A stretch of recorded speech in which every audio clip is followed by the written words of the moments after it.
Sam Bankman-Fried just pleaded not guilty to federal fraud charges in New York.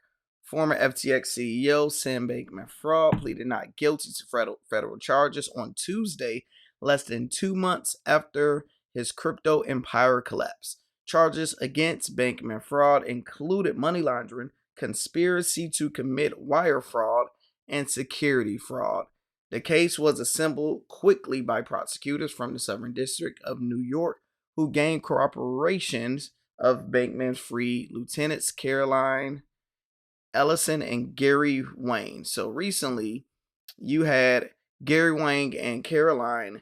They end up pleading guilty in order to cooperate and basically snitch on Sam and make him take the fall. Sam like, hell no, I'm not taking this. So it's going back and forth.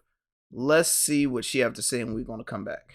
Pleaded not guilty on all counts. The judge also granted Bankman-Fried's application to seal the names of additional bond co-signers. So he had been released on a $250 million bond that was signed by his parents, and then 2 other anonymous names his legal team had requested. So you say 2 other names because we thought it was his parents, correct? If it's not his parents, who it was, Kevin O'Leary? Who is it that signed this? Make that make sense. So mentioned political campaigns as well. We've also got a potential trial date that's set for October 2nd. It's expected to last about 4 weeks, Sarah. So does he fly back to California? Term, Sarah, to his bail.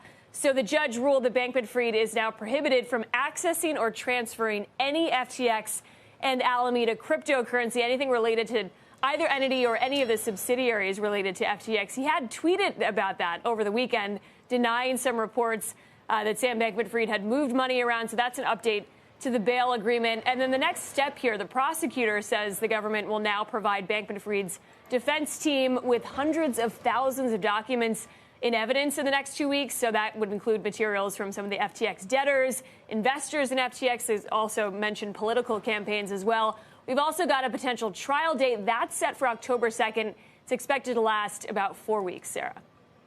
So does he fly back to California now, to his parents' home? He goes back and forth? That's where he's been on house arrest. So part of this bail agreement, the $250 million bond, and he's been in Palo Alto, where his parents live.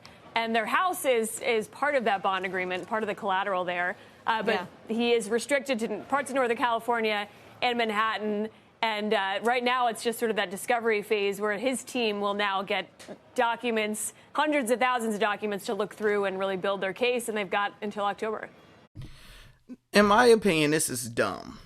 You are letting a fraud roam around free for the next year.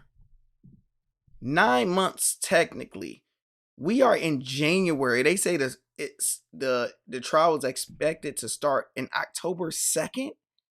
On October 2nd, 9 months from now. So he had 9 months roam around free, figure some things out, keep flying back and forth to New York. It's some BS because when my brother had 3 charges on him, 2 of them he beat and just only 1 charge, a DUI charge. They locked his ass up. Same thing. His trial wasn't starting to 5 months. And they, nope, flight risk, we're locking you up. But they ain't gonna lock somebody up that lost billions of people money and give them time served. Okay, hey, we giving you 1,000 years. We'll give you 9 months time served. I think Buddy should be in jail. But when you're rich, you get more special privileges. And when you're in bed with politics and all of that stuff. So we know it's a lot of crooked stuff going on. What's your thoughts in the comments? Make sure you guys hit the subscribe button. I'm keeping you guys up to date every day with a good old Sam Bankman-Fried, Carolyn, FTX collapse, all of that good stuff. And I'm out.